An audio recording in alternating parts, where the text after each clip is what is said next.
How do you make trifle? Which country hosted the 1996 Olympics? 첫 데이트 때 어디 갈지 말해줘. What do you do when somebody dies? Where can you find a summary of Darwin's evolutionary theory? Define love. ¿Cómo puedo Which country adelgazar? hosted Wo the- kann ich schöne Kleider kaufen? Where should I Where can download you find a summary? films? Which country hosted the 1996 Olympics? And the only one who holds all the answers is a name too familiar to all of us, a relatively recent but irreplaceable addition to our lives, Google. Here is a peek at how Google's homepage grew into what it is today.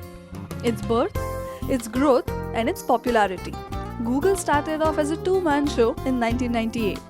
The founders Larry Page and Sergey Brin wished to attain the Burning Man festival. But there would have been a slight issue for the young company had the servers decided to crash in the founder's absence. Larry and Sergey decided to leave an unorthodox out-of-office message.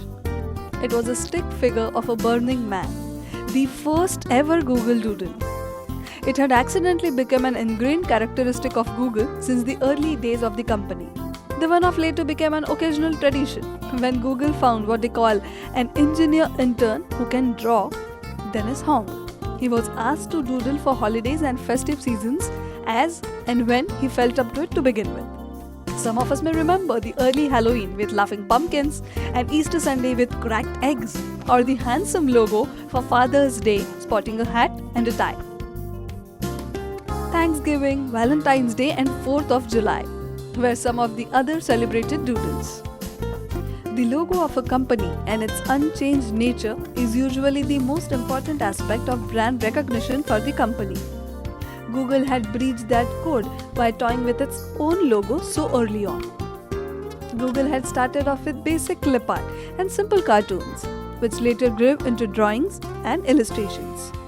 Google had started rejoicing the holidays, events, and people. Certain employees were dedicating some time for doodles to begin with. But when the doodles became a daily feature, a team was formed to maintain a variety of doodles. Ryan Gurmick, an illustrator by profession and head of Google Doodle team. We take fun very seriously. Fun is a lot of hard work. Chris Holm, an electrical engineer and the engineering lead of the team. Never done this before. Gonna make sure this doesn't break our search page. Martin Vickery, a computer scientist and the senior user experience lead. We are scared, but we are also ready. And Jennifer Hom, an illustrator and doodler. People know what we do and they really want to help out. Google is a living evolution of technology. The boundaries of modern technology are being pushed and experienced with almost every week. This characteristic of the company was reflected during a brainstorm of the Doodle team. I think that everyone, as Jen mentioned, everyone who's come onto the team or volunteered with the team has added something, and so it's a very kind of democratic, collaborative process. I think that what has sort of evolved is sort of like three stages. The first stage was like simple things like the Burning Man logo or early doodles were like literally clip art, and we sort of like ramped up from there with drawings that looked like clip art to then actually having like more fully realized illustrations, which was kind of like our second period where we actually had professional illustrators join the team. And then we kind of figured, why should this web page? This is maybe kind of like actually where Chris Martin and I kind of came into the picture, where even though I was trained as an illustrator, I was like, well, this is a web page. Why does it just have to be an image? Why can't we have or why does it have to be an illustration? Why can't it be a photograph? Why can't it be a sculpture? And then from there, it's like, well, this is also a web page. Why can't it be a game? Why can't it be a video? Why can't it be some sort of interactive experience that takes advantage of all the exciting things that are happening in like modern web technology? And so we just sort of rode that thought out to try to evolve what we do to sort of best ourselves and just really keep that humanizing spirit to reach out to users and try to have something fun and surprising and delightful every now and then. On May the 21st, 2010, we witnessed the first interactive outcome of Doodlers Brainstorm, a Pac-Man Doodle, celebrating 30 years of this iconic game. Earth Day 2011 was another one outside the box. For Jennifer, it meant growing the doodle from scratch into a flower bed, spelling the logo. I think the toughest one that I had to deal with actually had very little to do with my art education. Ryan loves this story because he knows that it made me really uncomfortable when I had to work on it. Earth Day of this past year, I didn't draw almost at all. I had to plant the doodle out of flowers, and that required a lot of heavy lifting, literally tons of dirt. Acknowledging the invention of the zipper unzipped, an unusual entry to the homepage. Not the most confident attempt before it went live, we want to add though. One of the great things about the zipper was that it played with the physicality of the homepage.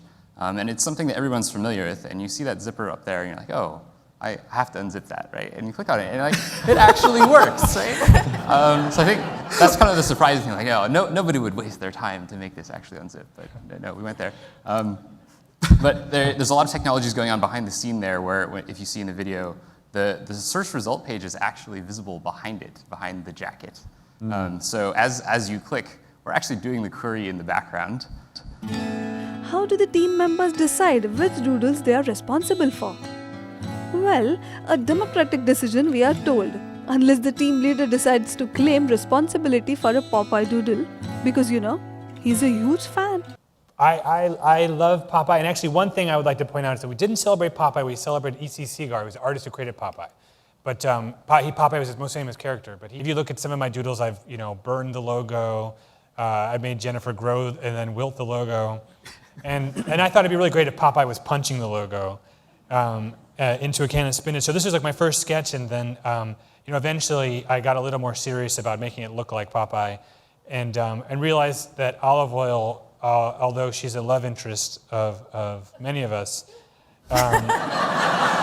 That's revealing. she was actually, I had to make the hard choice that it was sort of cluttered in the composition, so Olive Oyl went and just sort of simplified that to like more of an ink drawing, and I considered doing it black and white, but then the color seemed to pop pretty nice, and then tried to fake some sort of like print texture for that guy. So that was actually the final for Popeye, and it's just sort of a process of trying to emulate what it would look like when people experienced it. The concept of doodle may be suggested by people all over the world, or it may be a very personal choice. A reason as simple as, I like Charlie Chaplin cause I share my birthday with him. Another fascinating thing about this job is the variable time limits the team has.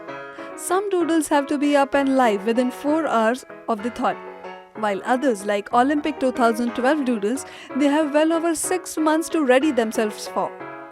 Hurdles and kayaking are some of the doodles we all remember spending a weekday morning trying to get a high score on it.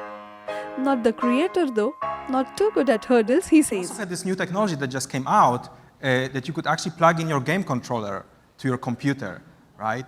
And once you do it, you can play like old school games, right? You play using gamepad, and that's for some people it's actually a lot of fun. When this came out, this technology was exactly 6 days old.